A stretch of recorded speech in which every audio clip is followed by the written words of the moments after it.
voices inside my head. See voices behind the wall, uplifting the underdog. We fighting above the law.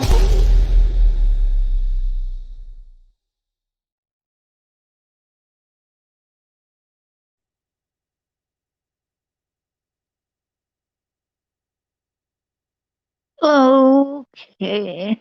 Hello. Hold on, let me get to the comments here. Hey, Seasons. Hey, Saints. Crime Web. Hey, Betsy. Hey, Punksy. Terry. Thicky Nicky. Broken Condition. Hey, Catalin. I'm Sarah. Cheshire. Miss Wednesday. Mia. I'm her. Cotton Candy Boobs. Catalin. Supergirl. C12. C12. I had an email warning me against you.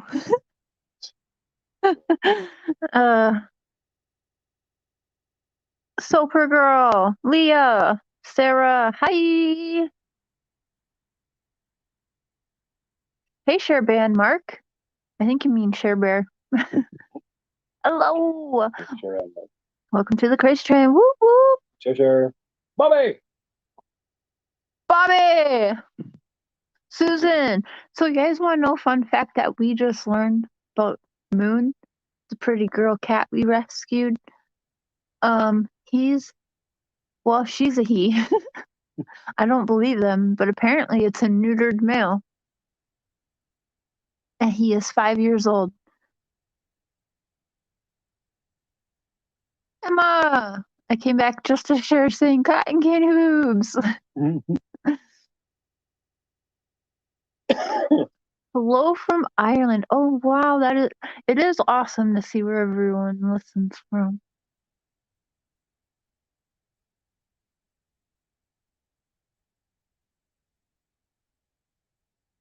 You guys, so we're gonna have, I think Mark is going to call in still, but I haven't gotten a response. But Kendra is going to call in. We'll give it some time because Mr. Struble, Courtney's father, he's been to every single show and chat, even like in the middle of work and stuff. So there's got to be something going on that he's not responding.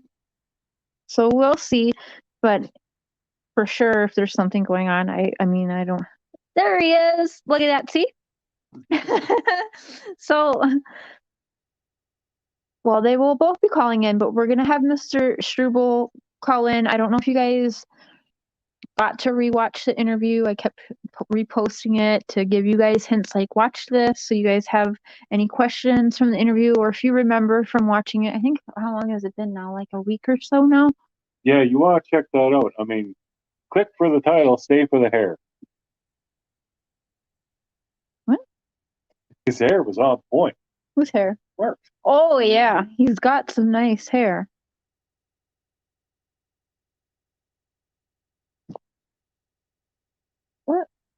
What is that? Why doesn't that show on mine? I don't know. Cotton Candy's been a member for 7 months. Cotton Candy Boobs. Thank you so much. I'm not seeing it, but it showed up on Mr.'s phone. Been a member for how long? 7 months? Mm-hmm. I think that must have been about when I even got my memberships, to be honest. Probably longer, yeah. She is a VIP? Excuse me. But yeah, I tried to send Mark an email yesterday about dental work. I'm so new to this YouTube. What is an email warning? Ooh, I'm not really sure. A warning? You said someone sent a warning about. Oh, yeah, someone sent me an email. I had an email when I woke up this morning saying, watch out for C12 or whatever.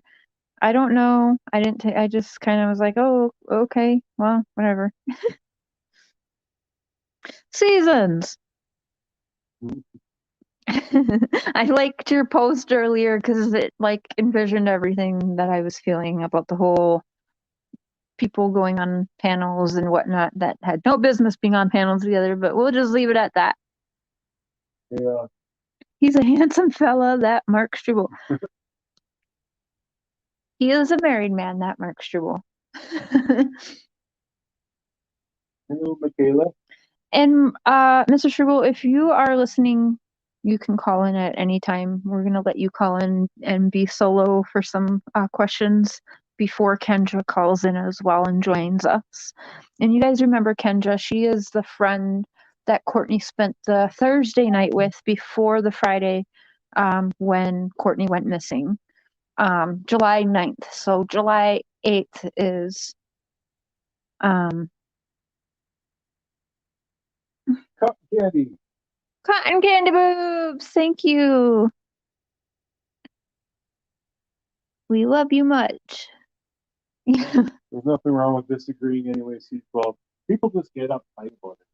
Yeah, I mean, look how many people warn about talking to me or whatever, so I don't really take it seriously. I give people what they give me, so you've been supportive and kind, so that's what you get back in return. I guess they said they saw you with like nasty comments about me or something in other groups or something like that, so I don't really know. I didn't go looking. I don't care. I hope it's not true, but yeah. Kit Kat, hello. All right, Mr. Struble will be calling in shortly here. And then, so I don't know if you can give me a thumbs up, thumbs down. Did you guys get to see the interview with Courtney's father, Mr. Struble? Susan, thank you for asking. We did not get the chance to do that interview. Half of my face was swollen, so I ended up taking the week off because I'm taking antibiotics and Advil like candy right now to keep my face normal looking. Charm, hey, Kit Kat, thank you so much. No, I know. Don't worry about it, C12. Don't you worry about it. Jan, hello. Thumbs up, thumbs up, thumbs up. Okay, awesome. So I hope you guys have some good questions ready. He's been super open and honest. But the interview we're going to do, we didn't cancel it. We rescheduled. So we're actually driving out there. It's going to be a couple hours away. So we're staying in a hotel on Saturday. And we, instead of doing recording the interview on Saturday and then playing it a couple days later, this person and I have decided, she's decided actually, because behind the scenes there's just been like a mess of things going on. She's decided she'd prefer to do the interview live on Saturday evening. So we're going to drive out there and check in and get all set up. And the hotel is letting us record from one of their conference rooms for no extra charge since we booked the room for the night.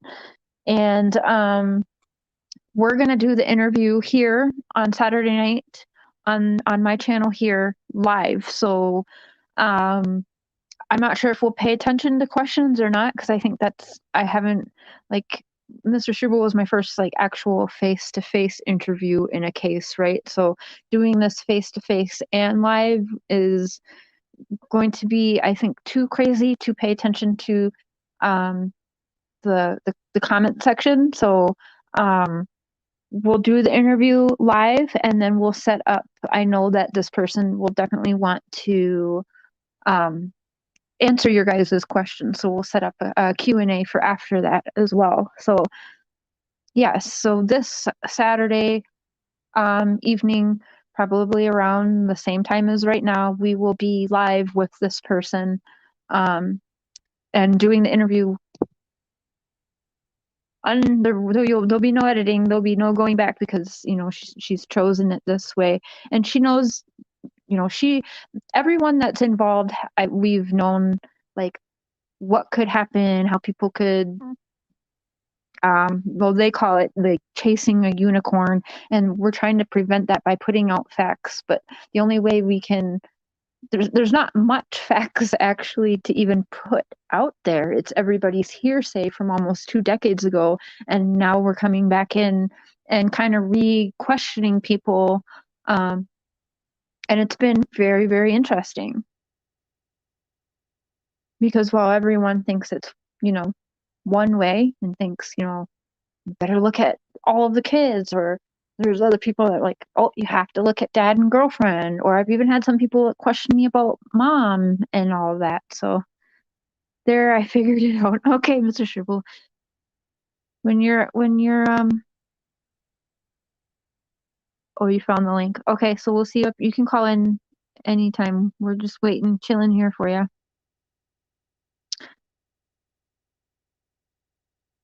Aw, Cotton Candy, you are awesome. Thank you, Crystal. But it's really everyone that is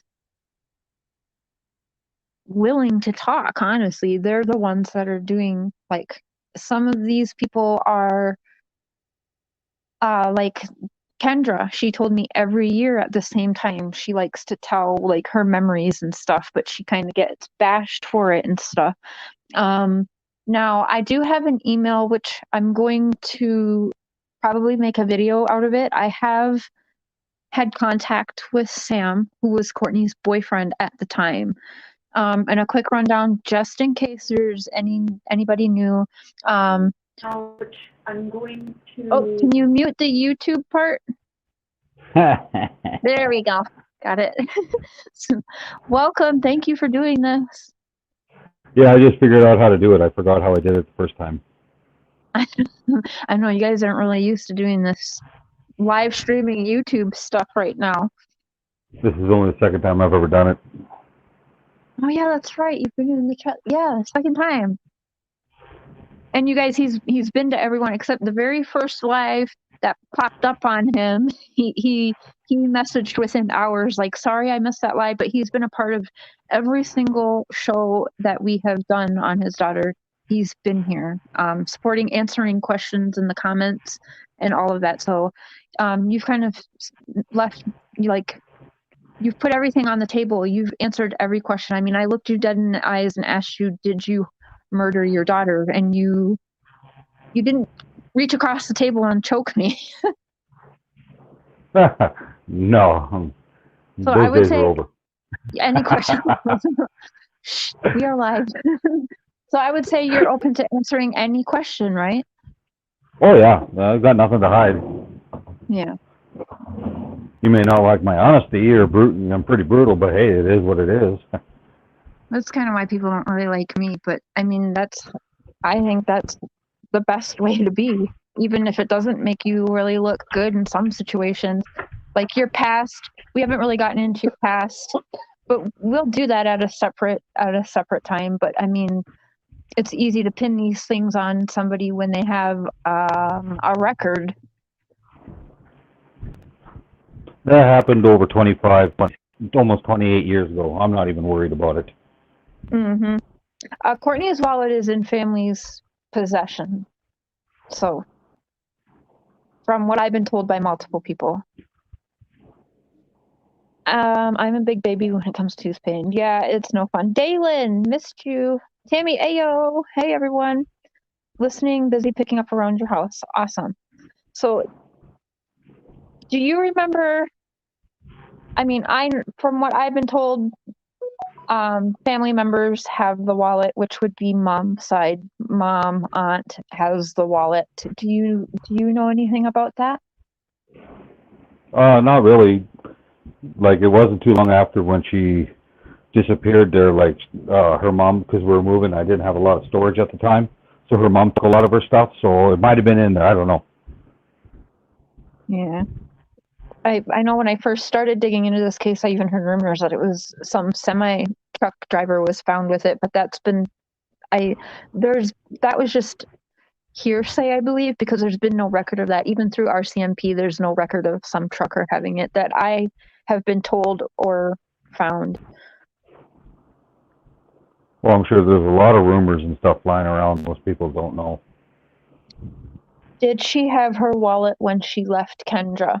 That's a good question, and in a little while, Kendra will join us, but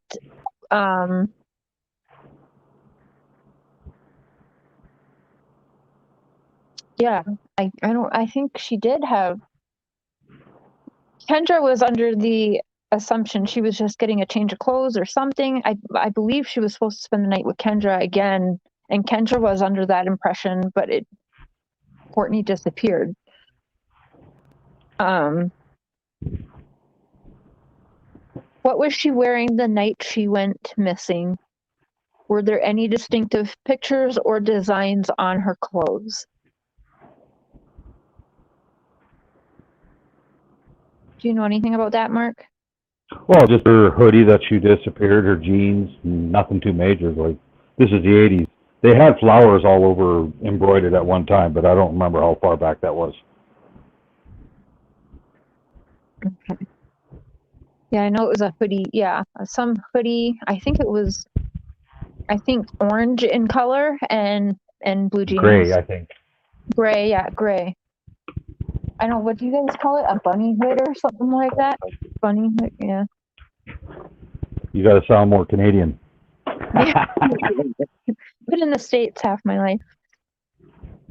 Does anybody know why it is that they are considering it a murder? Good question, because there's like Courtney hasn't been found. So it's a good question why, and it could be that they know something or are holding on to something to make them put it from runaway to missing persons to murder.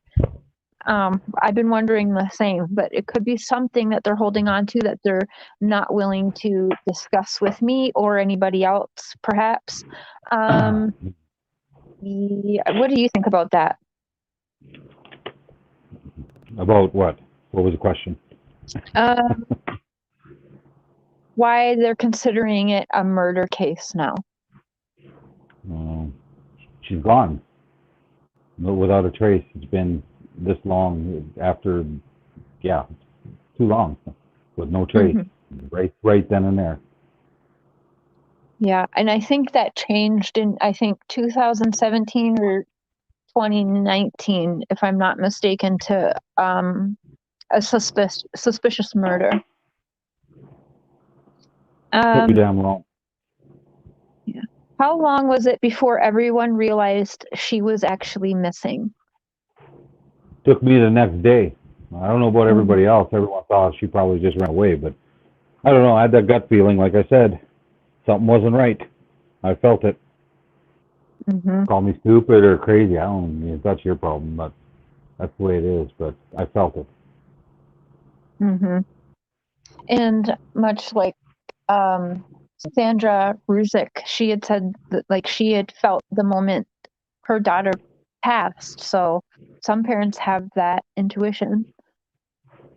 I never had that one. I just knew something was very wrong. I didn't know what it was. I just had that feeling that something was very wrong. Something out of the ordinary. And then you ended up driving to KENDRA's, right, to check on her, see if she was Pretty where much, she was yeah. supposed to. Yeah. When she didn't get by dinner time, and then like I went down there in the morning, like around dinner roughly, and they weren't there, so I went down there at supper, and then when I talked to Kendra and Mom directly, then I knew like something hit right then and there. Just like, okay, something's not right, because this isn't Courtney's MO for running away or this or that, or because none of her friends really know either, or they weren't telling me. But I had a bad feeling, like something deep down inside said, no, this isn't right. Was Courtney the type that would talk to a stranger like a trucker if she was approached? I sure as God hope not. Yeah. I have to be honest, like, I did that shit. I mean, I've always talked to I've always been very outgoing person and talked to strangers. Courtney was a social butterfly, though. Like, she could make friends with anyone. She was totally opposite of me, because I don't make friends easy. But she just goes up, and she was like right there. She could fit right in. She was a social butterfly. Yeah, and I don't think she would. I've been called the same, and sure as hell at 13, I wouldn't want to talk to a trucker at nighttime walking by myself. That'd be the one time I ignore strangers.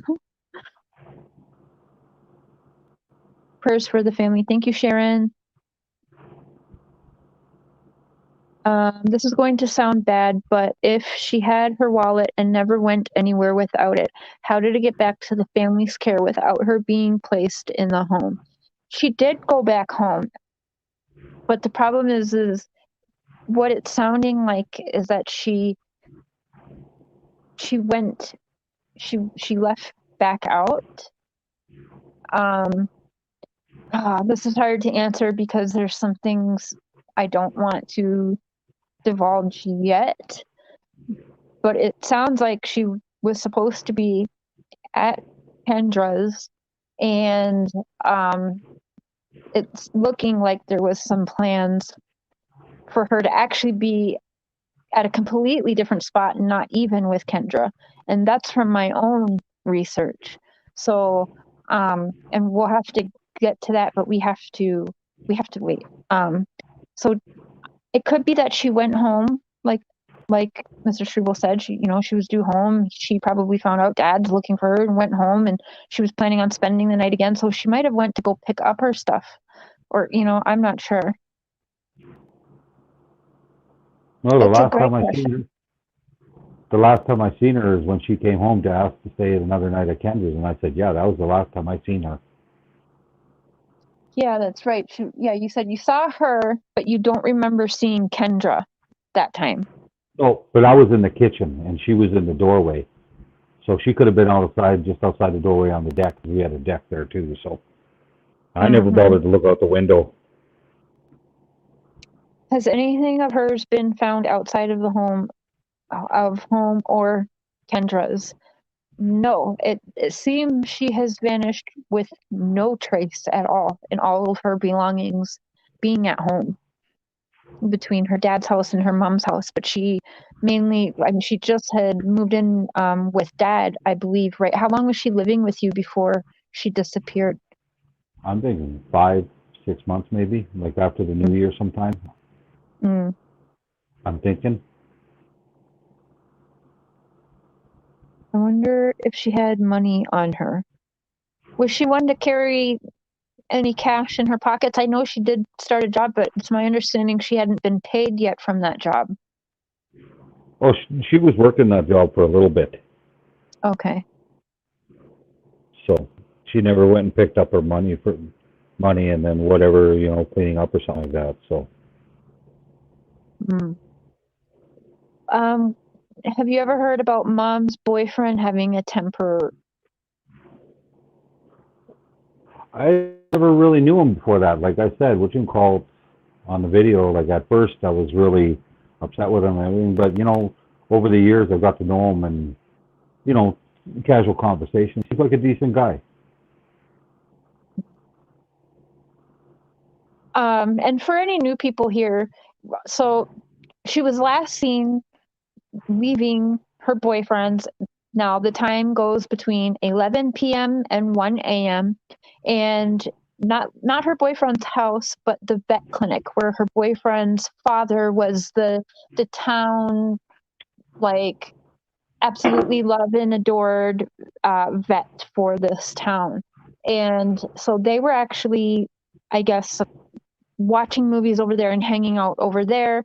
But Courtney being 13, it's looking to me like she was trying to keep having a boyfriend secret from Dad because, well, you wouldn't allow her at her age to be dating, right? Hell no. Yes, a scar on her shin, yes, and a birthmark, I think, on the nape of her neck, or was it a scar on the nape of her neck? Let's see here. I've got that poster you gave me hanging on the fridge. She's also got a lump on her, which we can call collarbone too. When I was 15, I was supposed to be at my friend's. My mom wanted me to call her, so I called my friend. Yes, that's exactly it, Soper. And KENDRA had told me the other day, like, I kind of feel like I was being used, because KENDRA would kind of do right. And if, she wasn't out partying all the time, she didn't really have that groups of friends. So she was more trusted to be with KENDRA and knowing she wasn't out doing, crazy underage drinking and partying and all that at 13, if I'm not mistaken, Mark. Yep. Okay.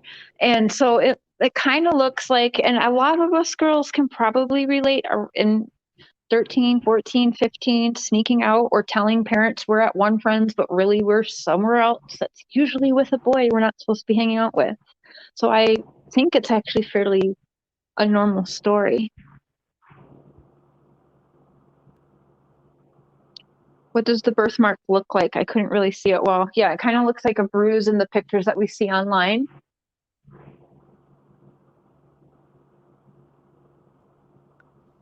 Let's see.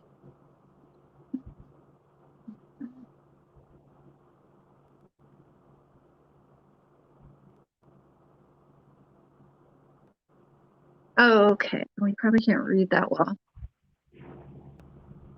So she was last seen approximately 12:30 a.m. on July 9th in the vicinity of Highway 39 and Woodlawn Ave in Estevan. She was wearing a gray hoodie, blue jeans, and runners.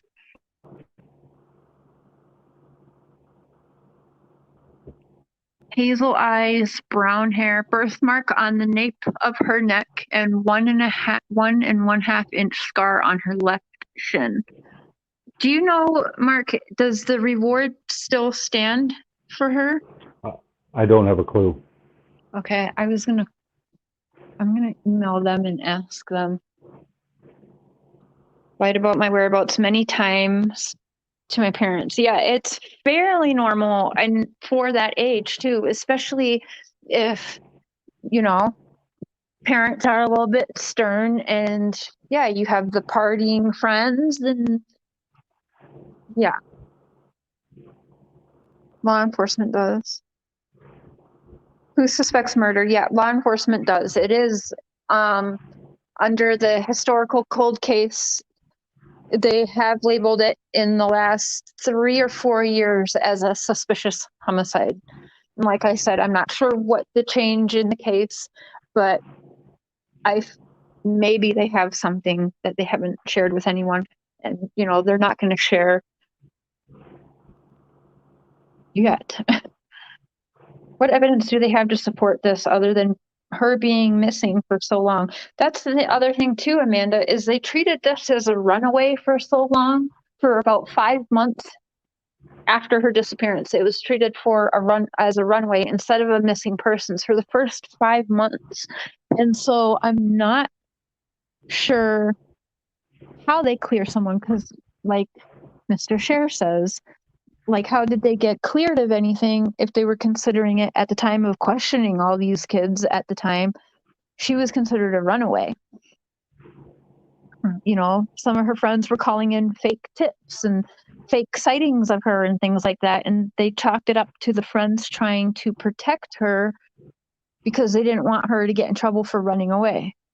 But that sounds wrong to me, because if that's my friend missing, I don't want to make false tips or nothing. I want to make sure she's safe. So unless the friends knew where she was and that she was safe, it makes no sense to call in fake tips and sightings to basically draw attention off of the truth.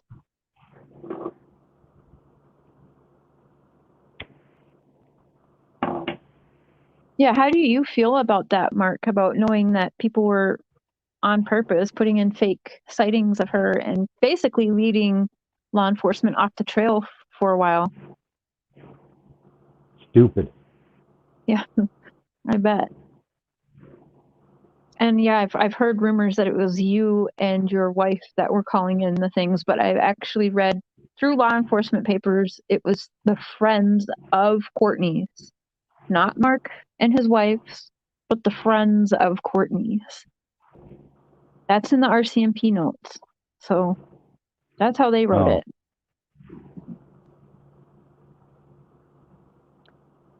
Janet Alberts, by the way, you guys don't. She is Courtney's. She didn't make it back home. I don't know how many times I got to say that. The police even know that. Jeez. Okay, let me get this straight on the record. He stated that she made it back home, so every posted made has been incorrect, and he has allowed people to wonder about the boys. We all actually wonder about the boys, Janet. But you know, everyone will have their turn to say their side. I think things got a little bit mixed up because she came home to ask if she could spend another night at KENDRA's. Yes. So that would have been Friday morning. She went No, missing. that would be Friday after work when I got home. Yeah. Okay. Yeah, that's what people are thinking, that you saw her after, like, late Friday night. Yeah. But No, it I was- didn't. Yeah. Yeah. She went missing, as the flyer says, 12:30 in the morning, and yeah, she would have went home, like he had said. He was looking for her around dinner time, and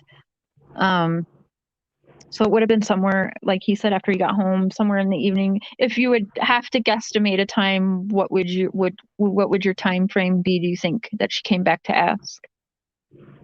Oh, she came after between 5 and 6 when I got off work at 5 on Okay. Friday night. And then Saturday was the day that she was missing, so. Mm-hmm. Yeah, and we don't want to attack anyone for telling their sides. Like I said, that's not up for us, but to help get the answers, we need to let everyone have their side. And this side's been silenced for almost 2 decades, so we have to give them the platform. And also, there are things that aren't exactly adding up, and there are people lying. And that's just the truth. Like, there's people lying, and it's going to play out. You guys will see, and you guys are going to have the questions, and you're going to be like, And I think some of the friends and even some of the family, perhaps even the aunt and the mom, are going to learn some new things too.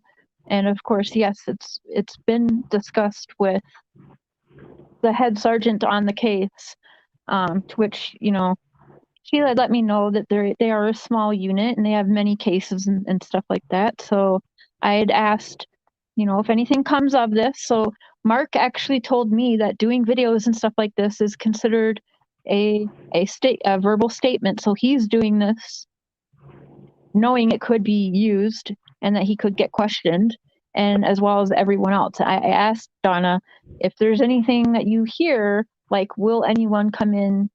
If you hear lies or people saying different statements, will you take these people in for questioning? And she assured me that yes, they would, and that yes, they are watching.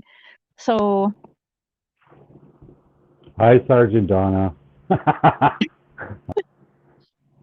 does Courtney have any brothers and sisters? Yes, she does have a brother who's, I have not spoken to him because he's aware of what I'm doing, but he has not reached out to me.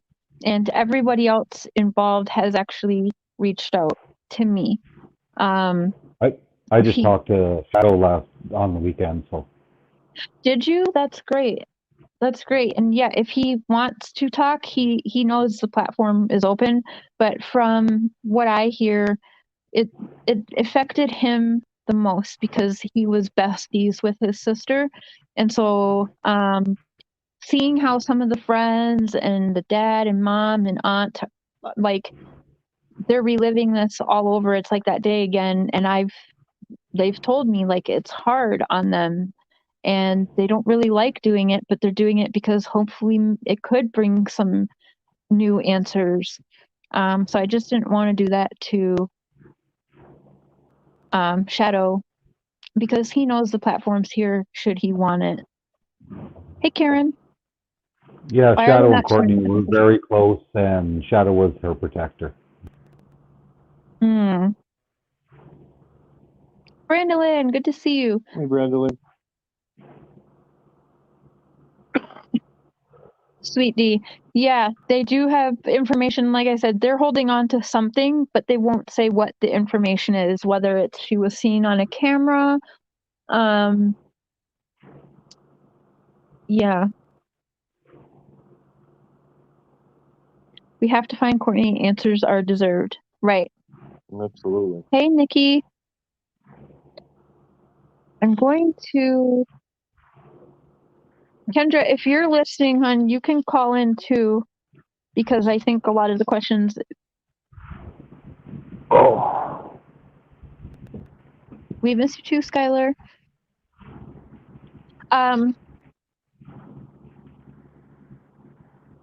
So the timeline is still confusing. So she went Thursday night, spent Thursday night with Kendra. So she came back to your house Friday around 5 or 6, Friday evening, and wanted to spend a second night at Kendra's. Yes. Is that the time that, okay, so that Friday is the night when your wife said no, but then you came home and you said, yeah, go ahead, it's summer break, go have fun, right? I'm not sure. Could have been the day before too. I don't know. Okay. Right, here's Kendra. Kendra, hello. Hello. Oh, does Mr. Struble believe or disbelieve any particular friends? Ooh, good question. My friends or her friends? Oh, that's a good question too. Either or. Do you distrust any of her friends or any of their stories today? Her friends, like, I'm finding out whose friends she had and what she didn't have. So I'm not too sure about, but my friends, well, I don't have many friends. I just know a lot of people. So. Mm-hmm. Your question, Cheshire. Sorry, I didn't see it. Let me look back That here. was it. Oh, that was it. Okay. Yeah, both. And what about your friends then? Have you ever suspected any of your friends of foul play of your daughter? At the time, no. Like, the person she was cleaning for, I seen someone ask a question about that. And that was for one of my friends. Because he was a bachelor and a slob, so, and she made money off it, and I worked with him, so I'm still friends with him. You trust him today?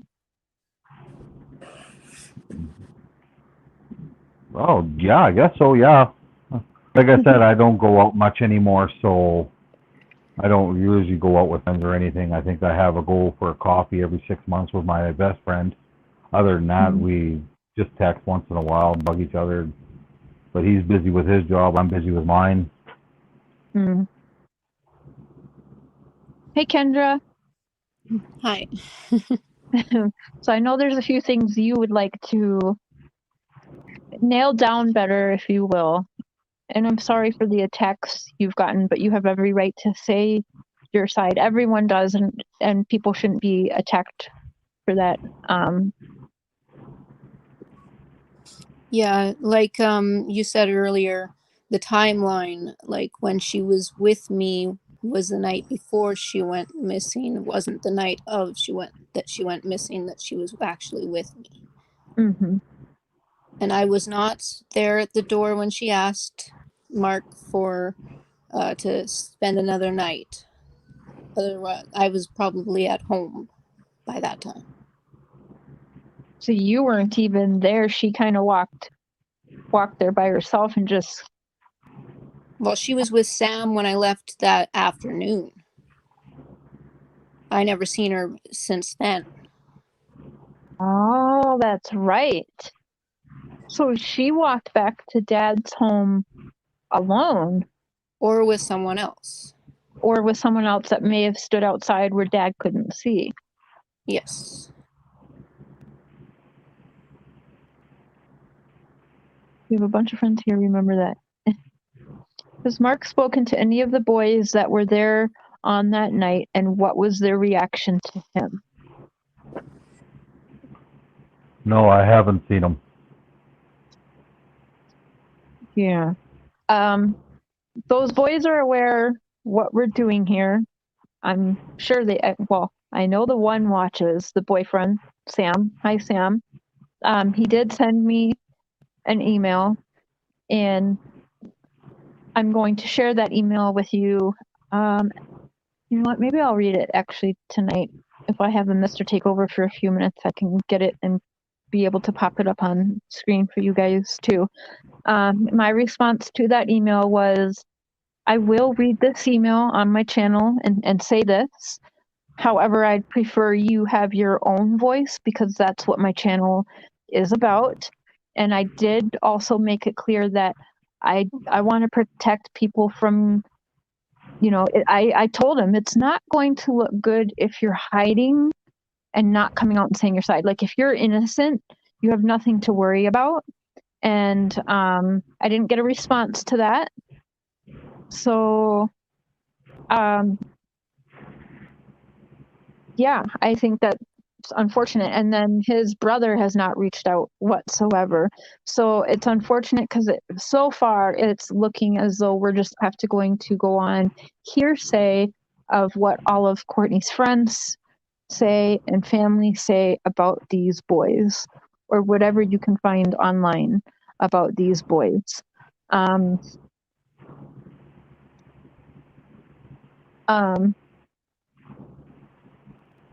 I won't say what the thing is for because I can't confirm it, because to my knowledge, these boys did have a record or do have a record, but it's been sealed apparently or something because at the time they were considered minors, and it's not good, and it's a crime on one of their own family members, the grandma to be exact. So I won't say what the crime was because I can't confirm it. I can't even confirm if this is true, but it sounds like grandma pressed charges, and like Canada record isn't like America where you can look it up. So that's just hearsay. I will put a disclaimer that I do not have proof of these charges at all from Sam and his brother Thomas. It's just hearsay. When did Sam last see her would be interesting to know. It would be really, really interesting to know. I do think that might be in the email.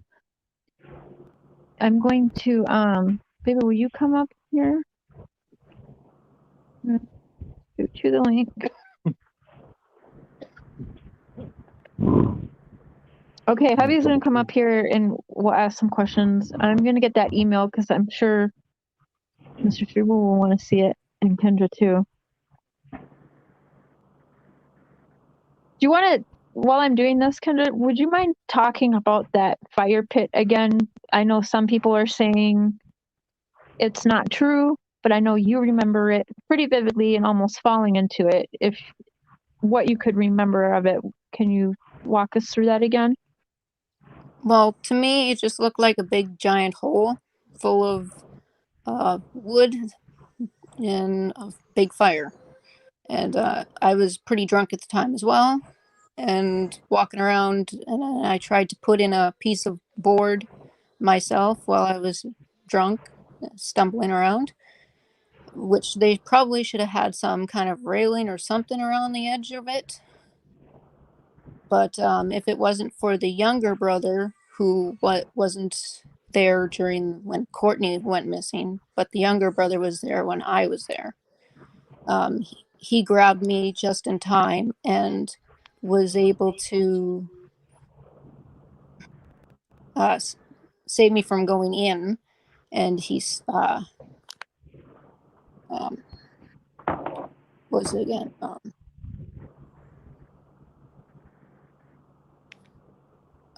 Where was I? Yeah, the little brother saved me from falling in, and he was freaked out and panicked about asking me if I'm okay. But Sam didn't seem like he didn't look like he was panicked about the fact that I almost fell in. He didn't seem to care. Well, here's a good question from Susan H.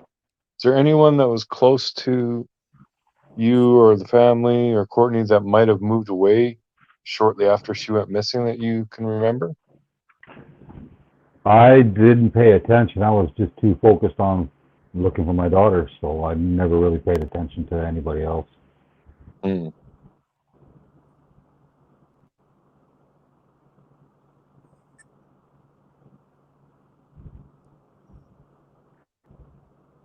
And Kendra, you said it was around noon that you were at the Wicklow Center with Courtney when you two parted ways, right? Yes. because we'd always meet up there with friends at noon every day, and then decide what we were going to do. And Sam was there, and Courtney wanted to go with Sam somewhere. Okay. I stayed with the rest of the friends and hung out. That was the last time I seen Courtney. Alrighty.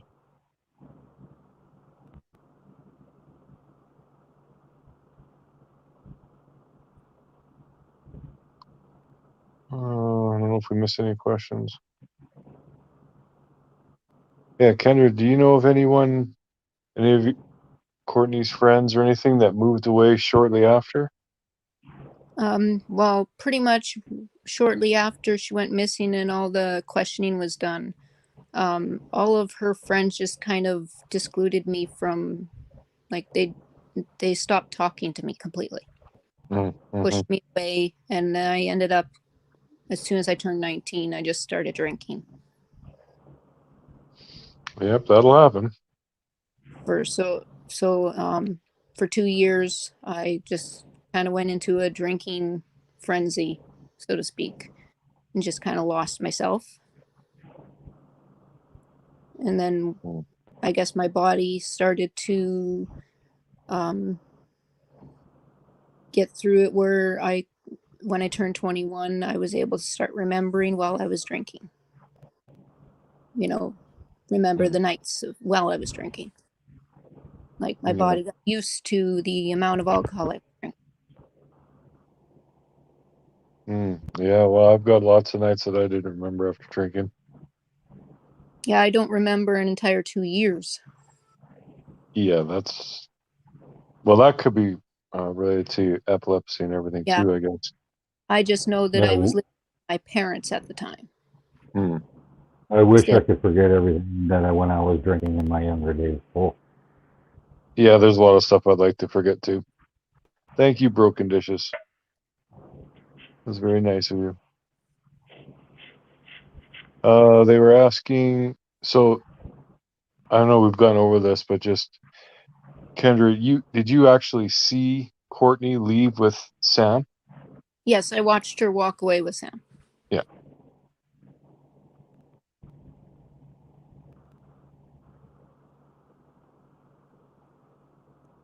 Yeah, I didn't even know I had epilepsy until 2010 is when I found out. And now I'm on medication, so I haven't really had many since. Well, hope it keeps working. And my memory little parts keep coming back as people talk about this case. Little parts come back here and there. Well, that's what we're hoping. We're hoping that we'll figure out some little piece of information that can get the ball rolling on this again. Yeah. Phony Baloney wants to know if Courtney was the youngest in the group of friends. Well, she was the youngest in the group of my friends. Well, not really in my friends. I was also friends with my sister's other friends who were even younger than Courtney. Because I guess I got along better with the younger crowd. Even my husband's 8 years younger than me. Yeah. So I just get along better with younger people most of the time. But, back then I was into playing video games with everybody. And the same type of music and stuff like that. So. Yeah. Will Sam talk to us? I believe Cher has spoken to him via email. Whether or not he's going to actually do an interview or not remains to be seen. Yeah, he hasn't really been on Facebook much at all in the past, year, I think. I looked at his Facebook profile to see if there was anything new on there, and it's been at least a year since he last posted. Yeah. All right, Susan H. there. Yeah, I gave DNA, so that way she can be identified or whatever. And I'm pretty sure I think Joy got DNA too taken from her in order to, that way they can identify. I'm not sure if she did, but I did for certain. Well, that's good.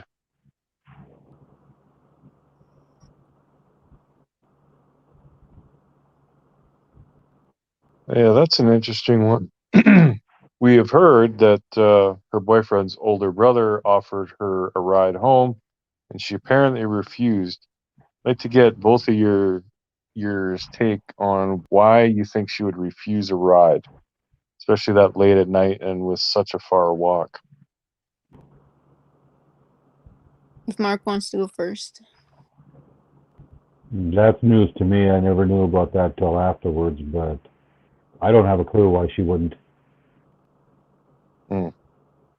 Yeah, if she declined the ride, the only reason she would is if he was creeping on her and wanting to, you know, put advances towards her or something. Otherwise, I think she would have taken the ride if she didn't plan to go somewhere else. Yeah, that's kind of what I was thinking too. But it's really weird. Why wouldn't Sam go with? Like, I just can't get. I really hope we can talk to the kids that were there. Well, they're not kids now, but because I can't get my head around that. I can't figure out Yeah, why the boyfriend wouldn't go if she was creeped out by the brother or whatever, if that was even the case, or what the hell happened. yeah, it's kind of why would you even say that she asked for a ride? Yeah. What? Yeah. Why even mention that you offered a ride and she refused? Yeah. Yeah.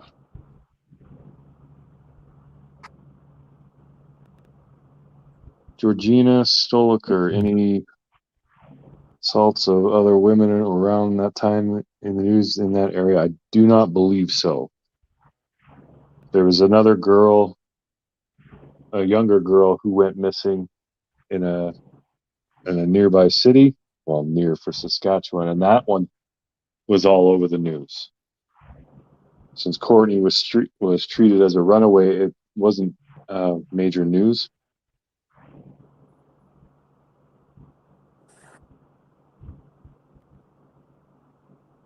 Broken dishes. What's the name of that psychic, honey? Reverend Donna. Reverend Donna is looking into this. If you watch Cher's interview with Mark, she actually called in during that interview.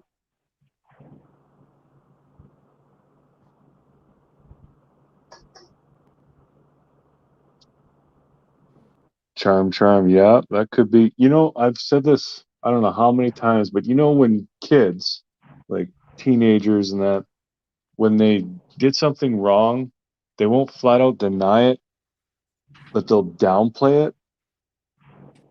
Like they'll give a little bit instead of just flat out denying everything. That's what it feels like to me. Maybe will you add me?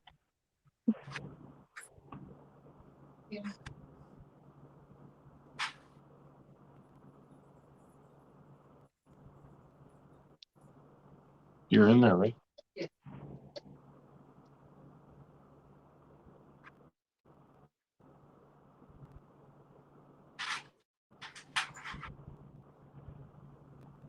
Okay, hold on, you guys. Let's see if I can get this here.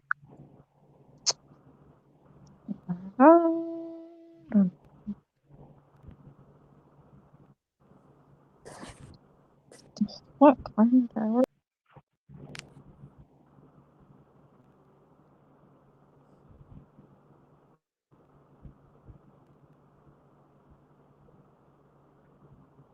Hey, Kendra, Reverend Donna said she's seen a flash of a brown Chevy truck.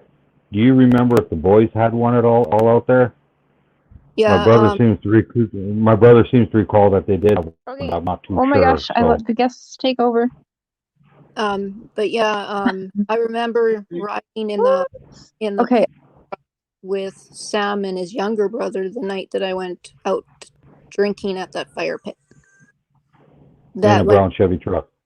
Yeah, when I heard that about the truck, that she's in your interview there that I messaged Cher right away when I Yeah, my brother messaged me too and told me that they had one. He said it was between a 76 and a 78 because he was looking at it to restore because he's a gearhead. ah Hmm. Okay, guys, I just need another minute here. Hold on. It's not letting me download the video I just made of it. The email is weird, you guys. You're not gonna like it. Hold on. That's just based off what Reverend Donna picked up. And I was, what? Because I don't yeah, remember that, but yeah, I remember riding in there in an old pickup truck, and I think they had like a box cover over it too.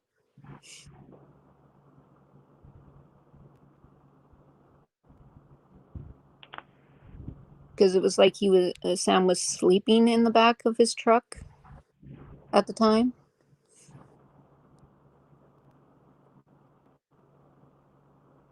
the Suburban was Neil's truck because he had to take out the front seat and he sat in the back because he was so darn tall. Ah, He's such a big guy. I remember that Suburban. Yep, I know that one. yeah, it was kind of an old truck. That's all I remember. It wasn't originally Sam's, but he was driving it. So I don't think Sam's old enough to drive that old of a truck. well, he was when I was dating him for that week that I went to the fire No, pit. no, I meant it wasn't a new truck because of his age at the time. Yeah, it was a truck. It was an old truck. Yeah.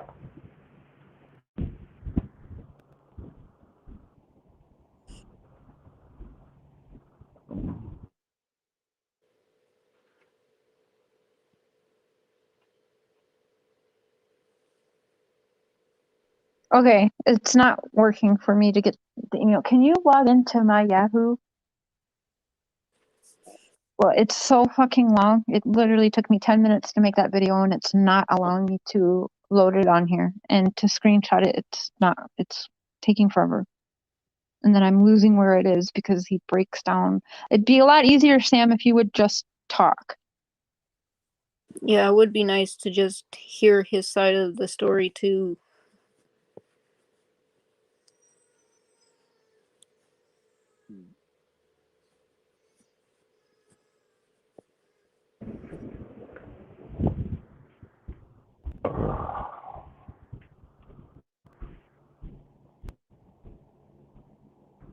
Oh, did we lose Cher? Yeah, I think she disappeared again. I did because you guys started sounding robotic, so I had to go. I've been trying to do this. I'm on my phone and then trying to go in my email, so I want to show you guys the email, but I think I'm gonna have to do it separate because it's just messing with the stream here. Because if we went on the computer was freezing up too. Nope, Suburban is what he drove, and Sam had a Crown Vic boat off of a car. Okay, well, the email I just read from Sam said he had just turned 15. Would he have a car? Yeah, I don't understand that one. How did he have a car if he wasn't even able to drive? He told me he literally had just turned 15 in the email. I don't even think Sam wrote this email, to be honest. No, yeah. I had a vehicle at 15. Yeah, but on a farm, there's always an old truck. If they had a farm, they would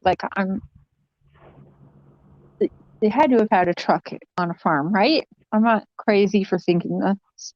No. I would imagine so. Okay, so I'm gonna read this email to you guys, and I will make this into a video, which will be a lot easier for me because I was trying to also not dox Sam, but I mean, you can find his information online, but I won't do that here. We'll just stick with Sam.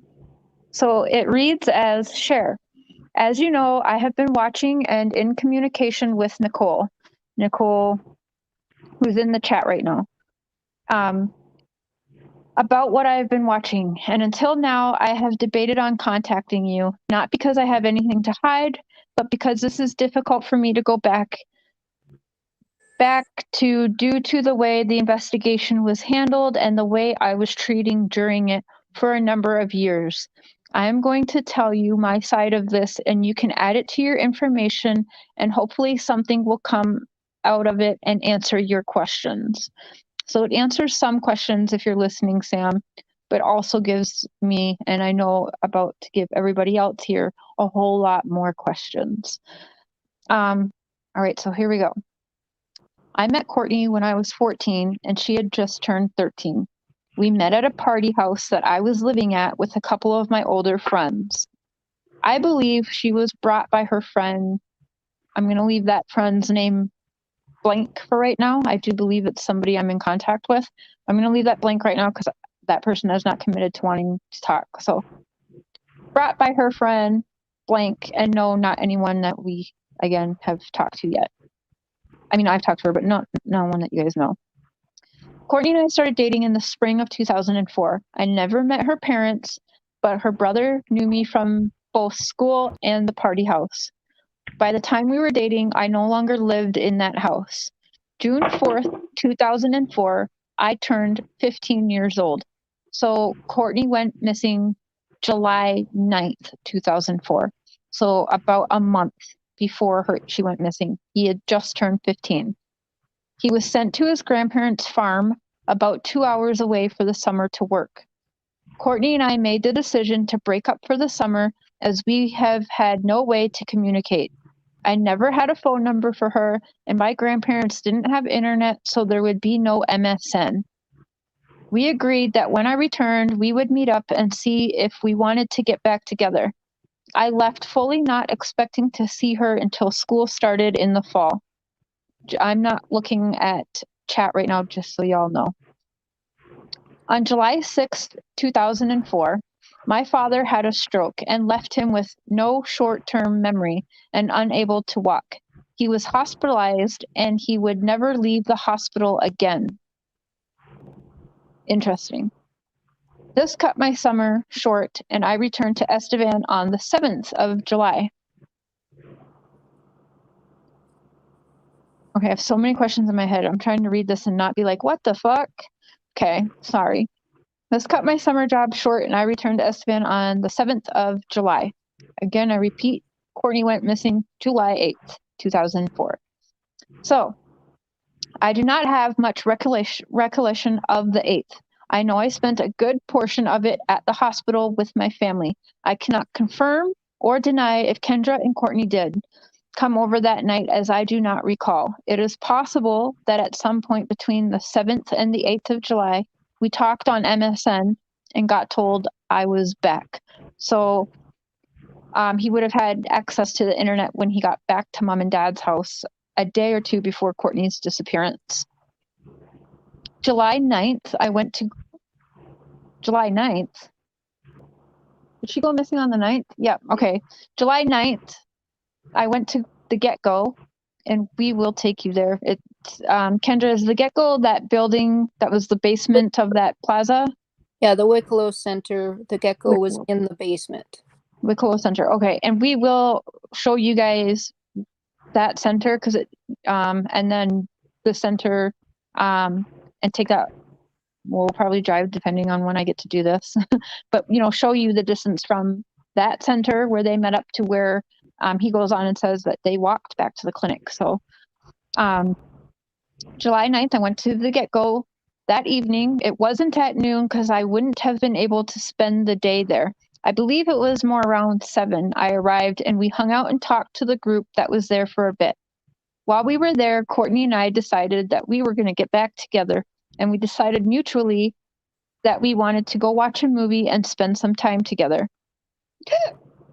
We walked back to the clinic together, and yes, we would have walked right down Main Street, through the valley, then cut through that John Deere and come through the trees at the back of the clinic. Kendra, so it is the same vet clinic, just so you know, because the John Deere business is still there. Yeah, that's what I was wondering, if it was in the same place. Yeah, so same vet clinic, and you can see where it's you can see the old part of it and where they've added on the new part. Down Main Street through the valley, then cut through John Deere and come through the trees at the back of the clinic. It would have been maybe 20 to 35-minute walk, one that I had made many times. We got there sometime around 9:30. Can't recall exactly when we left the get-go, but we walked straight to the clinic. The clinic, as you know, was a family-run practice that had makeshift living quarters set up in it. In April of that year, my father had his stomach stapled and was living at the clinic because he was too weak to do the stairs at our house at that point. We weren't even really open due to his health. There was a couch set up for whichever one of us children was there to assist him because he basically needed around-the-clock care. When we got to the clinic, I do not recall if I saw that my brother was there or not. So some of us had questions. Why were they hanging around the clinic? Was Dad there at the clinic at the time, working? No, he was actually at the hospital, never left the hospital again as of July 6th. So at this time of them going to see the movie at the clinic, Dad was in the hospital, not at the clinic.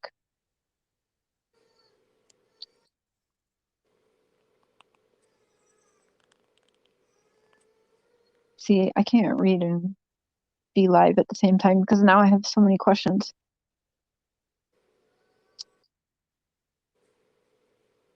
Okay, so there was a couch set up for whichever one of us children was there to assist him because he basically needed around-the-clock care. When we got to the clinic, I do not recall if I saw that my brother was there or not. We went to the large animal part of the clinic where the TV, VCR, and couch was. We chose a movie, The Core, and cuddled up on the couch and started watching it. Welcome, Faraway Eyes. Welcome to the Crazy Train. As you can see in this email, I had a pretty draining week, and that is why I made the mistake I did. I fell asleep during the movie. I recall her waking me up when it ended. The credits were still rolling. She said she was going home and that she would see me the next day at a friend's, which I think was Nicole's.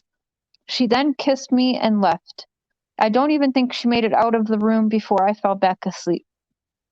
Thomas, which is his brother, tells me that he tried to wake me up, but I wasn't moving, which is when he offered her a ride. She turned him down. This was most likely because she really didn't know him, and she was most likely scared she would get caught. Again, sounds like Dad would not allow his 13-year-old daughter to be around boys at that time like that, especially late at night like that.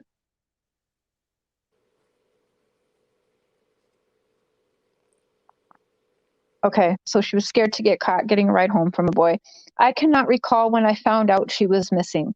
I don't recall if I went to Nicole's or wound up doing something with my family. I do know that it was my friends that told me. I recall walking around town keeping an eye out for her. As for the investigation into me. Okay, I need some water. I'm going to have you read a little bit. Okay. The cops started questioning me that week. I told them exactly what I told you in this email. It wasn't a quick investigation, or at least to me, it didn't feel that way. The city police took every opportunity they could to show up at the clinic and search it. I know they did at least one day search there when the staff was there, but mostly they did middle of the night searches, usually when there was no adults present. My dad was in the hospital and my mom was working midnights. I remember at one occasion I was asleep on the floor and woke up to a police officer tapping me with his boot. Another night somebody shot our dog with a pellet gun at our farm, and while we were out searching for him, the RCMP saw me walking through the field. I remember seeing the car slam on the brakes on the grid road, shine a spotlight on me, then turn on sirens and back up and come into the yard. This sticks in my head because it was the first time I ever saw an RCMP car on the road our farm was on. While we were letting the dog heal, me and my kid brother were staying at the clinic with him. I went to the kennel room to check on the dog, and I heard the door open and my little brother grunt to life. I grabbed a stick and came out of the room to find two older teens standing over my brother with a broom handle that they just used to wake him up by hitting him with it. When I confronted them, I was told that they had been told by the police that if they found Courtney, they would get off of whatever charge they were facing at the time. Holy crap. And when I asked why they brought them there, I was told that the cops told them to start with the I'm not going to say that last name, just in case. Another night I was walking back to the clinic and I noticed a single light behind me. It followed me the entire way back to the clinic, a chunk of which I ran because I knew I was being followed. When I got there, the light decided to speed up and it was revealed to be the police bike. He searched the place, again with no adults present, and left. The last time I spoke to the cops that summer, they called my mother and said they wanted to question me. At this point, she knew what they had been doing, so she had victim services attend with me and her. Over the course of the next year, I had a few more encounters with the cops. At one point, I was driving down the road without a license. I had a girl with me that at the time, I barely knew. I was taking her to her house. I got pulled over and was waiting for the ticket when the girl said, "I have to get home," so she got out and walked away. The cop came up and started questioning me on if she was Courtney. And when I insisted she wasn't, he got into his car and took off after her. The summer I turned 16, I was arrested with a group of people that had done some stupid teenage stuff while I was asleep. Every one of the people that was arrested all told the police the same thing, that I wasn't even involved, but they used the arrest as a way to interrogate me on Courtney for 3 hours, telling me repeatedly if I told them where she was, I wouldn't be charged with the rest of them. I couldn't tell them anything that I hadn't already told them. In October of 2005, my father passed away. When Child Find took over, I believe they were the ones who offered the polygraph. I told them the same thing I'd been telling the cops since the first time we spoke. I agreed to take the polygraph. I took it and was told at the end of it by the guy doing it that he had no doubts that I was innocent. After the polygraph, I was left alone with the exception of a couple times the RCMP wanted to refresh my interviews. The last time I spoke to RCMP was in 2011. In that final interview, I was told at the end of it that only one detail of my account was different than all the other statements I had made. When I asked what that was, he said, "You told us that you watched The Core that night, but today you said it was Timeline." But then quickly told me that not remembering the name of a movie I watched 7 years before wasn't all that incriminating. Now, to answer a couple of questions raised in your videos. 1, there was no fire pit at the clinic of any description. The one KENDRA keeps referring to is at our farmhouse, and there was no drinking or partying around it until I was 17 and my brother was 19. Nicole has pictures of it. Yeah, well, that one that we saw wasn't a pit. It was like a little tiny thing the size of a table. No. Crematory services for the clinic were done off-site. Yeah, I think that's where they were actually at, was wherever they were burning the animals. But okay, number 3, the clinic wasn't so much a hangout space, it was a second home for me and my family. When kids are growing up, they bring their friends to their houses. We spent a huge chunk of our lives at the clinic, and it's where we would bring our friends. 4, no drugs or alcohol were involved the night she disappeared. I don't know how he would know that. He was asleep. 5, I cooperated to the best of my ability with all law enforcement, but I was a scared teenager who had lost someone he cared for and his father in the course of a year, and spent the better part of my teen years being looked at like public enemy number 1. Number 6, the clinic was sold to who owns it now when it became apparent that my father was never going to recover. 7, I will not be speculating on what happened to her as I have no actual idea. And as someone who had the finger pointed at him for so long, I will not be subjecting anyone to that without actual evidence. That is it. I hope this helps. This has been really painful for me and stirring up a lot of emotions. I hope you understand that if I choose not to come forward again, it's because I have nothing else to say. Sam. Well, there you go. Whew. Yeah. And yeah. So what I'm confused about is he mentions the pit, right? Yeah. Well, he's talking to a pit in the farm. There's just a bunch of stuff on the sides of this table that's in the backyard. Not something to throw in pallets. Well, There's another pit. there's another pit somewhere. So either so either it was at the farmhouse, but I've been told by a few locals through emails that there was no crematory in 2004 for the pets, that they did do it on site. There was one. There was not one. So they did. They- No, there was no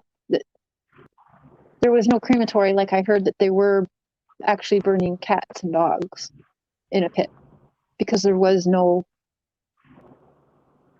So, It was done at the vet clinic. That's what I'm told by a couple locals. On site. The crematory would be a separate thing, not just a fucking pit, right? Because you'd want to be able to keep the animal's ashes for some of the owners. Yeah, like with one of my So- dogs.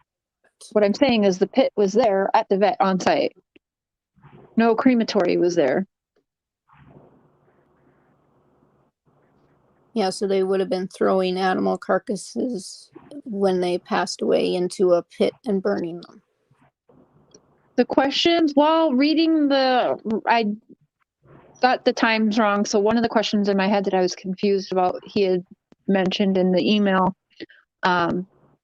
Dad went to the hospital and never left the hospital when he was entered, but I misread that the months were different because I'm like, hold on a minute. So if he was there, I thought he never left the hospital.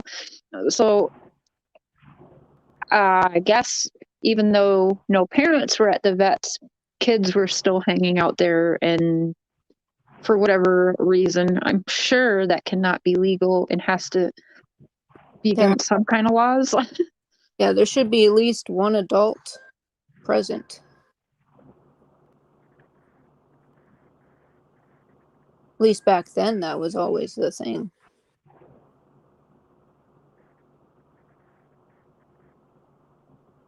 Did Yeah. they own the vet clinic?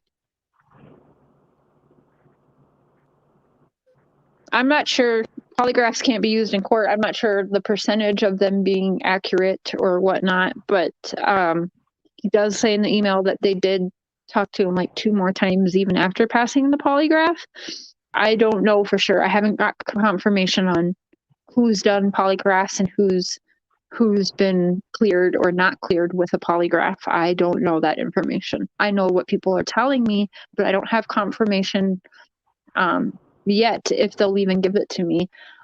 In like a week or two, I believe the head person on the case is coming to Estevan to meet with me. So I'm not sure. And again, I'm going to be limited to what information they'll allow me to get my hands on because it is an open investigation still.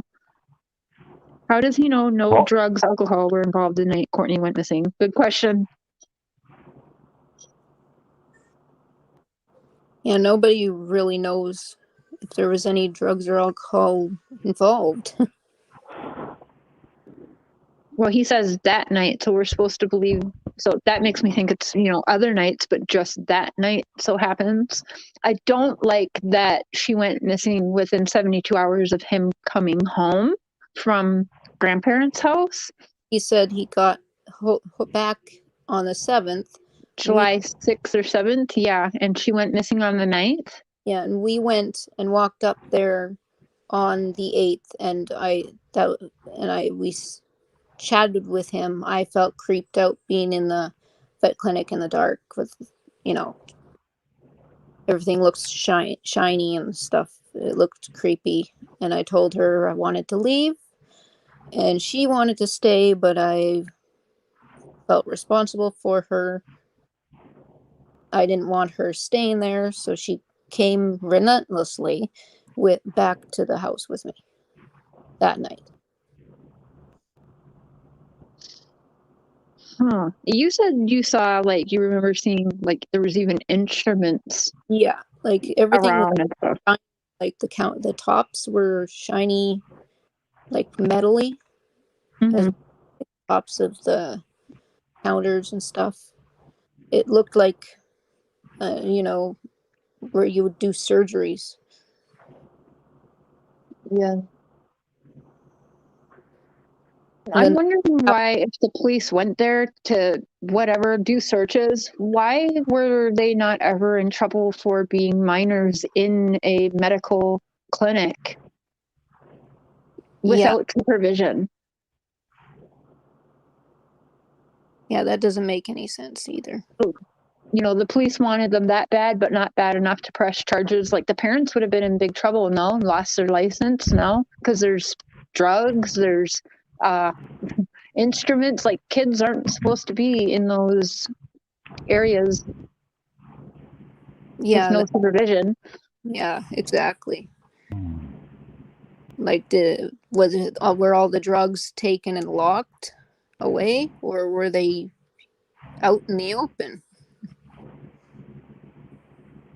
I don't know for sure, because I didn't stay long because I didn't want to. Hmm. I just wanted to dry off as much as possible and then head back.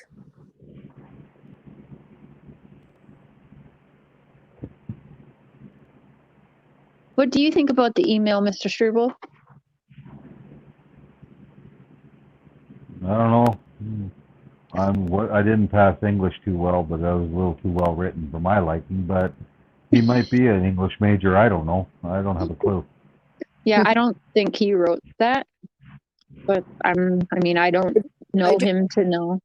I do remember that story was his main story, of that they did spend the night and he fell asleep and then said goodbye to her. But I don't remember him ever stating that his brother was there and offered offered her the ride. I don't remember that part. And then all of a sudden things were starting to be said that she spent the night with both boys and possible partying. How old was Thomas? Thomas, like Sam had said in the email, the difference in the age, I guess, if I don't remember. Was he older, younger? well, Thomas was older. Thomas was older. Had his driver's license. He had his driver's license. I wonder, so like 2 years older? Was he like 18 maybe? Well, he said that when his brother turned 19 is when they started partying, when he was, I think he said 17? Yeah, 16, 17. 18. Okay, so about 2 years older than him. So she would have been 13 and he would have been like 18 or 17. If I'm wrong, Thomas, and you're listening, you can sure reach out. I hear voices19@yahoo.com. But I haven't seen actually any statements from Thomas yet in any research I've done. I haven't heard a peep from Thomas. Yeah, me neither. I haven't even seen him since Courtney went missing or heard from him. Yeah. Like, he disappeared. I could see her not taking the ride so that she doesn't get in trouble with dad and stepmom. And walking, if that's a walk she was used to, but I just don't believe that, because if anything, I would accept the ride and be like, drop me off down the block so my dad doesn't see you. Yeah. Not take the ride at all. So I can't get past that part because it makes no sense to me. Yeah, I would have taken the ride. Yeah, and if you're that hard, she could have got dropped off literally down the street or a couple houses down. Like, there's ways about it. We've all been there and done that. So for a 35-minute walk in the middle of the night, being 13, yeah, you accept the ride even if it's just 5 minutes away from your house and you're getting dropped off, you know? Yeah. What's this grim stuff there, Mr. Perez Khan? Oh, what's it say? I don't want to delve into anything grim with Mr. Struble here. Oh, well, he's asking you what it is, so delve right into it. Brown Bear, according to Sam, it wasn't a party. It was just the two of them. Yeah, he said he doesn't even know if his brother was there and that the party was supposed to be like the next day. And he says he thought it was supposed to be at NICOLE's. So, And I don't think Nicole's parents would have allowed a party at their house. I wonder where that party would have been then, because he claims he was moved, or maybe he wasn't. Maybe it was the party house that Sam was living at. Then I have to reread that email again. Damn it! And it takes like half an hour to read it. She was not comfortable. That's true. If she wasn't comfortable, yeah. It is interesting because it starts off with he didn't know his brother was there. It's weird you wouldn't know that vet clinic isn't huge. Yeah. So you don't say, hey, what, like, you don't know, like, he didn't have a car, so you wouldn't see the car in the parking lot, so you don't know if your brother's there, but then it ends up your brother was there because he woke you up and offered her a ride that she didn't take. So, well, he said he didn't get woken up until after she declined the ride. yeah, so his brother was there. Or did he fall asleep and his brother got there and he didn't even know? Like, that's the problem with an email, Sam, if you're listening. It's hard to clarify things. Yes, that's why I let you know in the reply that, I will share it, and you gave me permission in the email to, add it to my stuff here and share it. So it's just hard. It's like when you text something to someone and they take it wrong because it's a text message, like they don't know. The email is just not doing it for me. It's just raising so many more questions. So there was no party. It was him and her. He fell asleep. She left. Yeah, but the brother woke him up. The brother offered a ride. So the brother was there at some point. Yeah, that's kind of like I'd never heard any part of his brother being there until other people started saying such things. That there was a party and there was she was there with the two boys. Mm-hmm. Like somebody else putting out all kinds of information to try and get the boys into more trouble, or is somebody lying? Mm-hmm. The older brother was the last to see her, apparently, because it's on record. He offered her a ride and she denied it. So technically, sleeping. Yeah, and Sam was sleeping. So Sam, even in the email, says brother offered a ride and told me that he offered a ride. So Sam is even placing his own brother as offering the ride. And yeah, he must have seen her to offer her the ride. Like, he seen her and knew she needed to get home, right? Yeah, maybe he was just coming home when she was leaving and he possibly offered her the ride. Did she take it or did she not? We don't know. Sam was woken up later by his brother and he told him that he offered her a ride. I'm confused. Me They too. said that Thomas said that they were at the thing there, the veterinary folks saying they offered a ride. But didn't they say before she was walking and he pulled up in his car and offered her a ride? Yeah, that's even making it more confusing. That's what I'm on. Because the first time I heard it, when he was offered her a ride, she was walking already, and he drove up beside her and offered. Now it's in the veterinarian clinic. What's going on? Like, which story was it on the road that he offered a ride, or was it in the veterinarian clinic? Either way, Sam was asleep at the time it happened. So Allegedly. So Thomas allegedly was the last person to see her. Yes. Allegedly, Sam was sleeping, and allegedly Thomas would be the last person to see her and offer her a ride then. That's what I And understood. even his own brother is saying that. That's what Sam said. My brother woke me up and said he offered her a ride.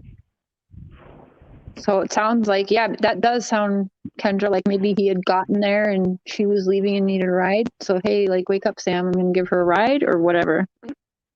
Well, I So think where did this story come out about her walking and her driving up beside offering her a ride, and she said no? Like, there's two different stories to the same thing about offering a ride, but it's two different places. yeah. Oh, Crime Web, yes, I'm aware where the brothers are, where they're at, but like I said, I'm not hounding them. That's not my job. If they don't want to come on here and say their piece, like, everyone knows what I'm doing. The brothers are watching, I know for facts, and so if they don't want to use their voices, that's their problem. Like, we have the statements, and yeah, this is on social media now. We have questions, and now we've got the email, but that raises more questions. And I'm not being rude, but we have to explore everything. And when things aren't adding up, it raises red flags, and it's dumb of us to be blind to that. So yes, unfortunately, it does look bad. So if you want to come forward, I do invite you to use your voice instead of an email, because I read your email, Sam, and now, like, look, everyone has so many more questions because it's confusing.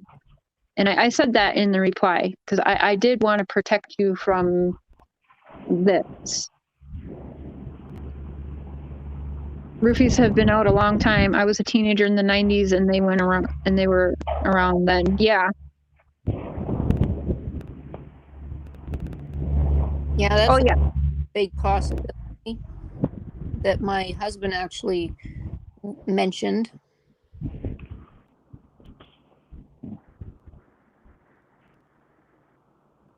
Yeah, that's a good idea there, Seasons. That's very true, Charm. I am going to put the link here. If anyone is watching and wants to say anything, but you will come up here respectfully and not attacking any of my guests or family members or friends of Courtney Struble, because that's not what we're here for. We're here to give everyone their voice so that we can help find answers, because everyone that is using their voice and doing this, in my opinion, wants the truth and wants to find Courtney. So they're using their voices to do that. And when people don't do that, yes, unfortunately, to me, it raises red flags. Yeah, and the reason why I want to start talking to you and have that interview was because my emails always get all jumbled up. As you noticed when I first started emailing you, my emails were pretty bad. Well, no, not bad. I'm sorry, but in defense of Sam, because of his dad being in the hospital, he was probably up late all the time because his dad just had a stroke and everything. Mm-hmm. And in all honesty, if I'm watching a boring movie that I really don't want to watch with my girlfriend, I'm going to fall asleep too. I mean, that's true.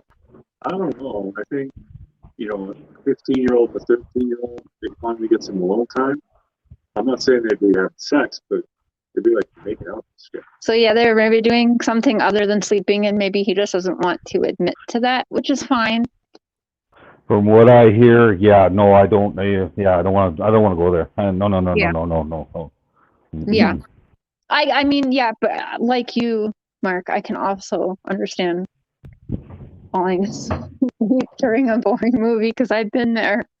She does it nightly. I do it all the time. My husband falls asleep watching a TV show just because he's laying next to me. That's how It's called boring. We don't really want to watch it. Just saying. Yeah. We really just want to nap. Justice for Courtney. It says Justin for Courtney, but we'll take justice. Yeah. We're all adults now with respect.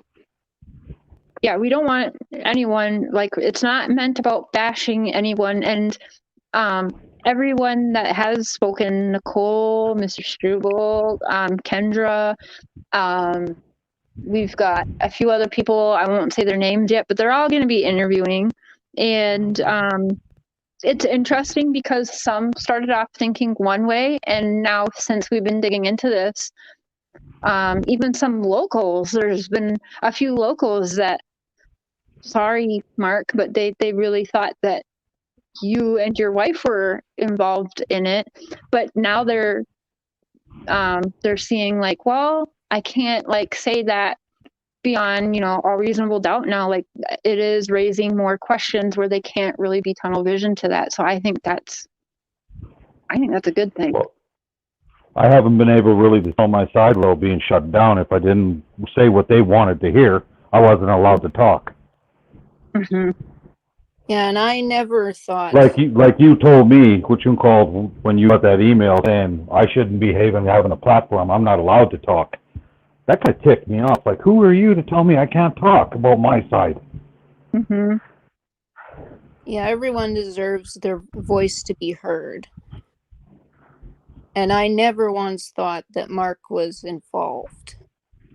Yeah, you've always said that, well, yeah, he was pretty strict, and you've even said his wife could be mean at times, but you never thought that was the case. No, I never thought that they did anything to her. Yeah, all my doubts. She was my baby girl. Yeah. Where he wasn't asleep and they were both last to see Courtney. Right, Leah? I mean, but would you throw your brother under the bus like that and put him as the only one? You know what I'm saying? Would you do that? And now I'm interested because Mark says, you know, Sam, if you're watching, if you could email and clarify a couple of the things, like, were you on the road and saw Courtney walking and offer her the ride? Or did you see her leaving the vet clinic and offer the ride from the vet clinic? Because due to Sam's email, it's very unclear. It seems like you offered her a ride from the vet clinic. Yeah, it's a big question, considering if he was the last person to see her and he didn't, like, if she said no to the ride and stuff, like, what then, who was the last person after that? But if he did give her the ride and drop her off at another friend's house or somewhere else or close to home, did something else happen after that? Or, you know, who knows? We don't know much more until Thomas says his side. Yeah, that would be nice. Cause, yeah, I haven't found it or seen where his statement at all. Kendra, I never asked you, and we asked Mark at his interview, but what would you say if the person who done something or took Courtney is listening right now? What do you have to say to them? Well, 17 years gone by. Why would you hide now when all this is going to be coming out sooner or later? Just deal with it and serve your time. We want to know. There, I'm back. We want to know what happened. Mm-hmm. We want closure. Yeah. Welcome back, Mark. I want to ask you the same thing, and I asked you when we met, if the person who had Courtney, or done something to Courtney, what do you have to say to that person or persons?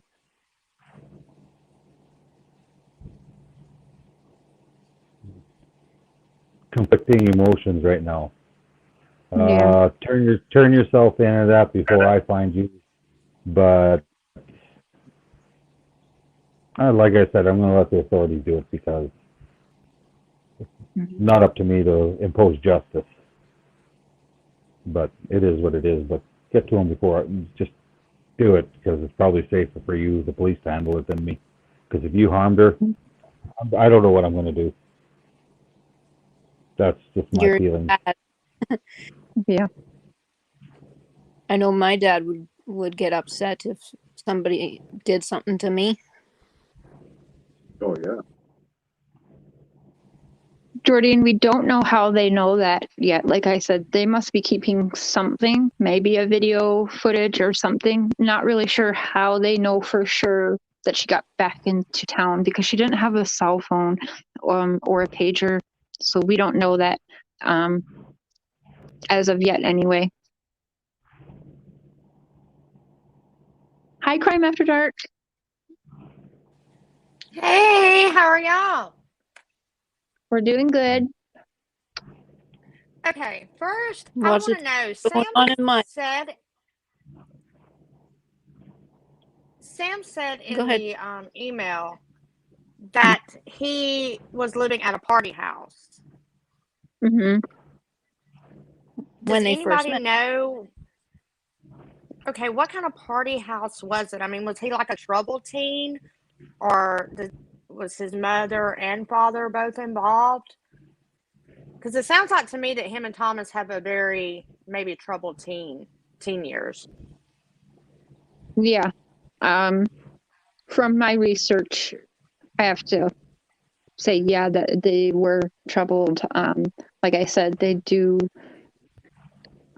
There's word around town, anyways, from several locals that those boys both had a record as minors for some pretty terrible things. Yeah. Okay, does anybody know if Thomas has a criminal past as an adult? Has he been in and out of trouble as an adult? I have no clue. I haven't seen or heard about him since Courtney's disappearance. Did he leave town? I think so. Okay. Yeah. Yeah, it's my understanding. I've left town a couple times, but I'm always come back when family needs me. So Mhm. Exactly. I'm not in Estevan right now. I live in Torquay, but I always go to Estevan to grocery shop and stuff. So pretty much nobody's heard anything on Thomas. Like none of the locals share that you've talked to. They've spoken to me about both Sam and Thomas, but nothing that I can find in Canada. Like with the records, it's not like the States where we can just get the information and look up people's criminal records like that. I'm not sure if the RCMP or Estevan police would confirm or deny that for me, but I certainly can ask them that. thanks, Nicole. And the psychic said something about a pickup truck. And Mr. Mark said something about somebody drove that type of truck. Was that Sam and Thomas's truck? Probably a hand-me-down. I would probably from the farm. Yeah, that'd be interesting to know, because I would assume there'd be some kind of truck at a farm like that. I mean, I don't know. But Nicole's saying it's just a Crown Vic or something like that, so maybe no truck. But yeah. I remember a truck on the night that's at the fire pit. Well, I'm from a small town in Alabama, and we live on a small little farm, and we have trucks that just sit around here, and the kids 13, 14, 15 years old will drive them. Mm-hmm. I drove at 15 with no license. Yeah. I tried to drive when I got my learner's permit, and I haven't drove since. Oh no.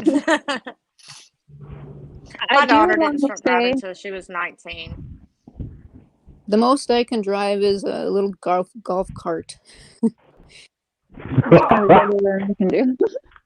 But you guys, I do want to just say, like, a lot of you guys here know who Reverend Donna is, and you know the work that she's done. Like, her work speaks for itself. I do really believe in her gifts because if you need to go back and watch, I mean, she called certain cases before people were even found, and the one that really stands out to me is her readings on the Lori Daybell, Chad Daybell case. So she had that stuff right on, and she did tell me, because we've spoken several times, and she knew about Courtney's case and everything a few times before she had even met Mark during our interview. And she straight up told me, like, if I don't connect to this case, I can't take it. I've already had to put so many people off because I'm not well right now, and that. So I wasn't really expecting it, but then she did get something, and I wasn't actually expecting her when she was on the phone with Mark. I wasn't actually expecting her to even tell him. That was actually a surprise to me, that she was for sure gonna do the case for him. So, and Mark and his wife are really the ones who wanted that. So I think, and they are aware of how on point she's been, but they were the ones who requested her and didn't even know that I knew her. So I don't know. I think that's a sign. Yeah. I didn't request it. Melissa did. She Yeah, knew all Melissa. about it. I knew nothing about it.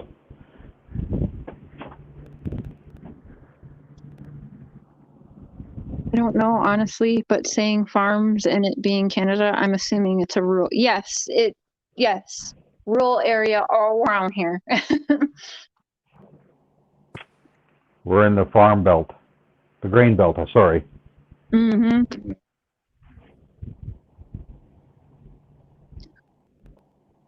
Well, you guys, I think I've taken up enough of your time tonight, but definitely, I mean, with every time we discuss things, it leaves us with at least 100 more questions. So, I have an interview on Saturday, like I said, and this person and we aren't going to say who it is because Kendra's gotten a little bit of hate.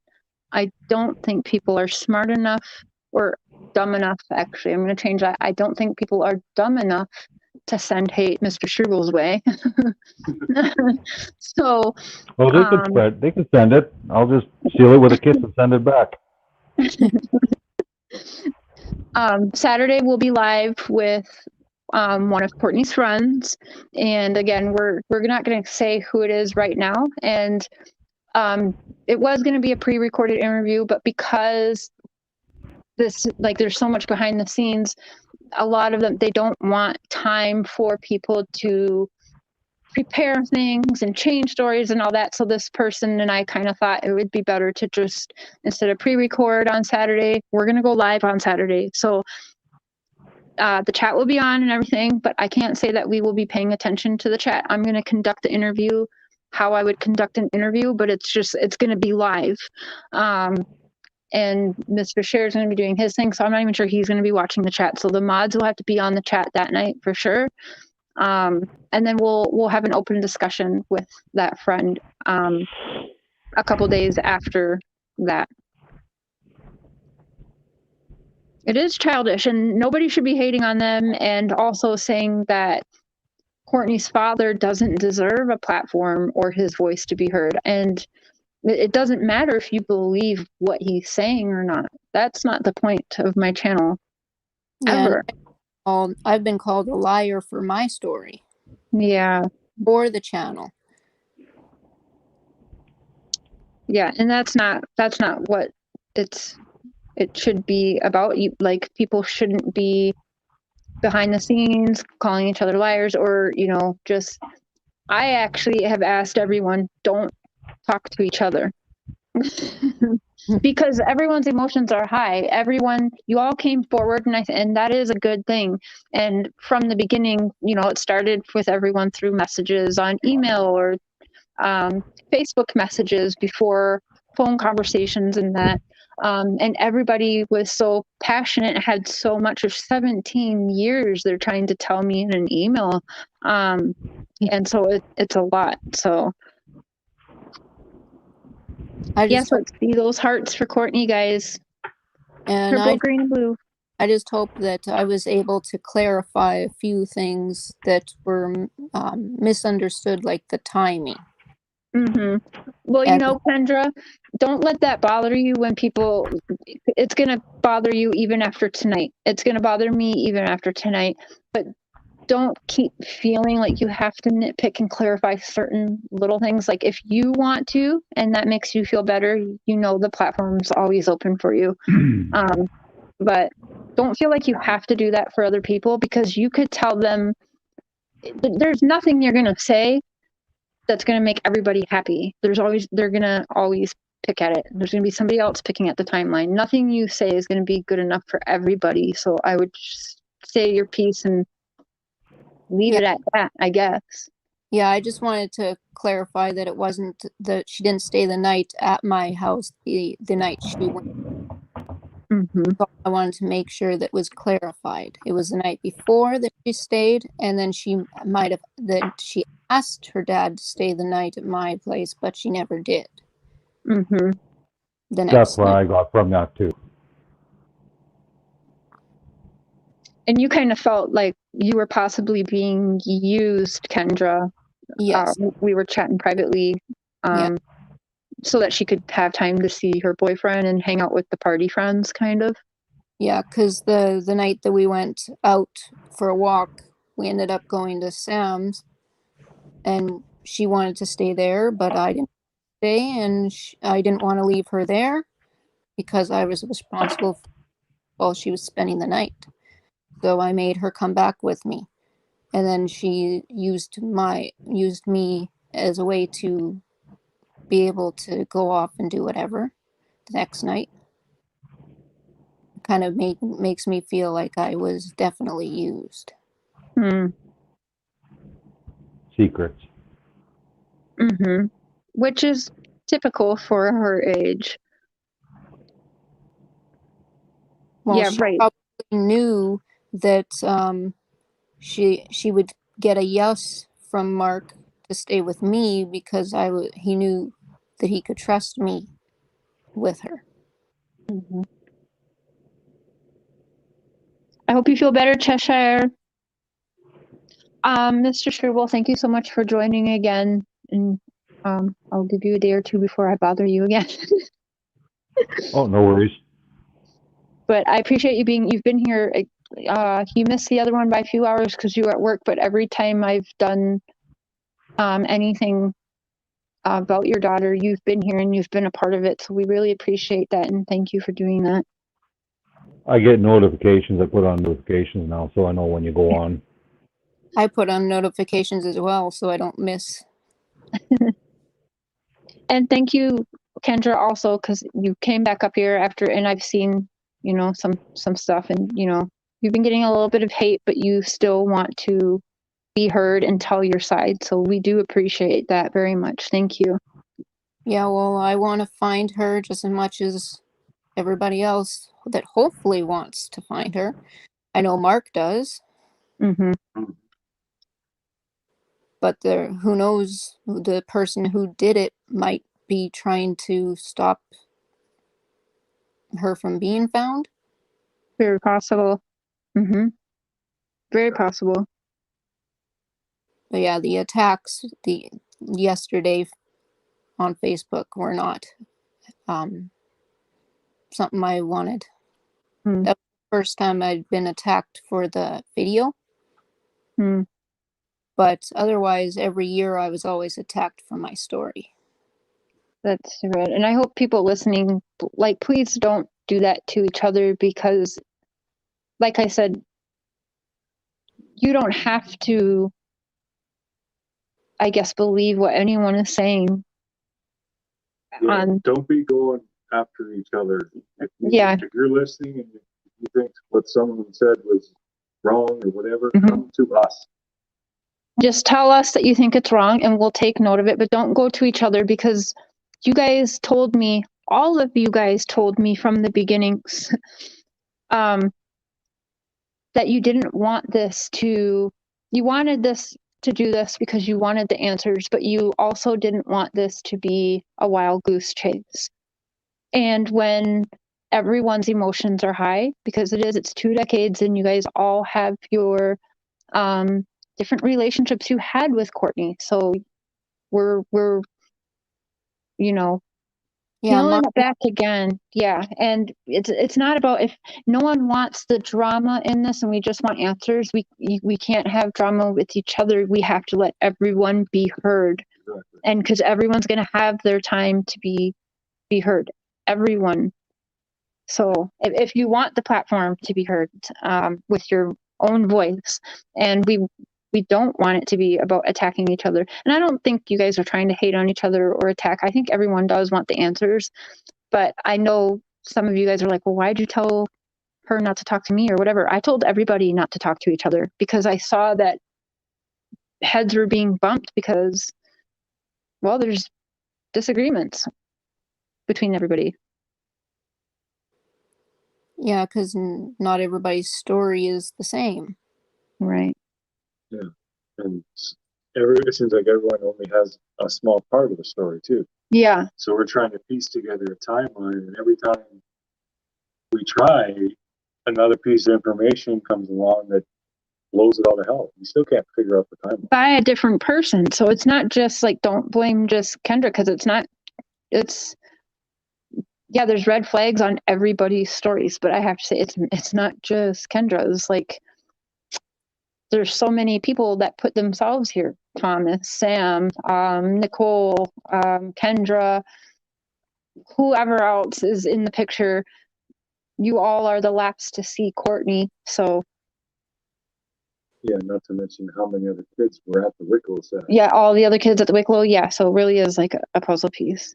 But Kendra, I'm going to let you go. Thank you so much for your time again. And you know that you're welcome anytime. You can call or text me. And Anytime I something, I'll just text it.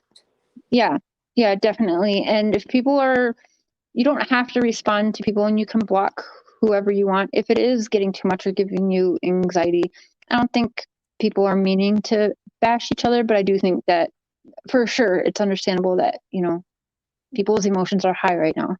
And I think that's what it is. Yeah. So I hope you have a good night, Kendra. Say hello to your husband for us and we'll talk again soon. All right. Good night. Kendra.